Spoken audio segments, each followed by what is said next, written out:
Hey everyone, this is Nazir with Project 4 for MDF 1403. For this project, I just made a simple URL request to get a web page in my web view. I created a couple buttons up here. This is for the back, which is disabled right now because I can't go back yet. This is the first page. And I also have my refresh and stop button in the same one.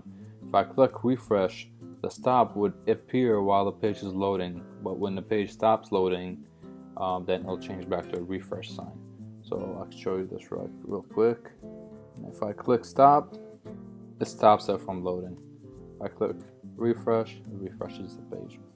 I can click on any image, go to the website, and my back button is enabled. So I can go back, and it's disabled again. So this is my web view.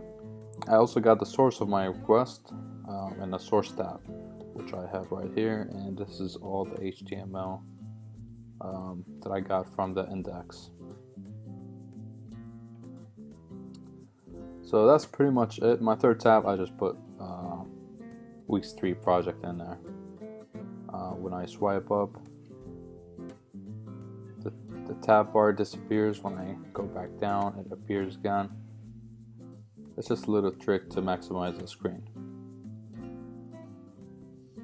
Alright, so now the code. So this is my storyboard. I got my first tab as a web view, second tab as a source, and third tab is connecting to my third week's project, which I didn't really do anything different other than hiding the tab bar if I scroll up.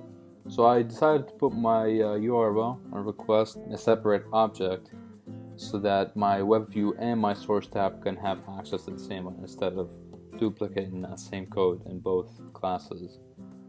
So my web view calls the method in the web calls and loads the web page in my web view. And my buttons, I have 3 buttons, one for the back, stop, and refresh for the stop. If I click it, it changes tag forward to 2 and changes the image to refresh and does the refresh method, which refreshes the web page.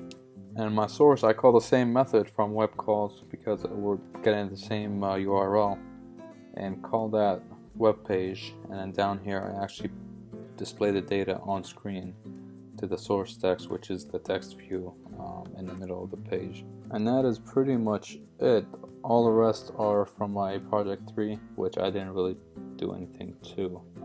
So I don't think I could have done a lot of stuff better. A really easy project this week. Didn't really take that much. Watched the videos, understood them. It was pretty straightforward from there. Didn't run into any problems. So that's it for me.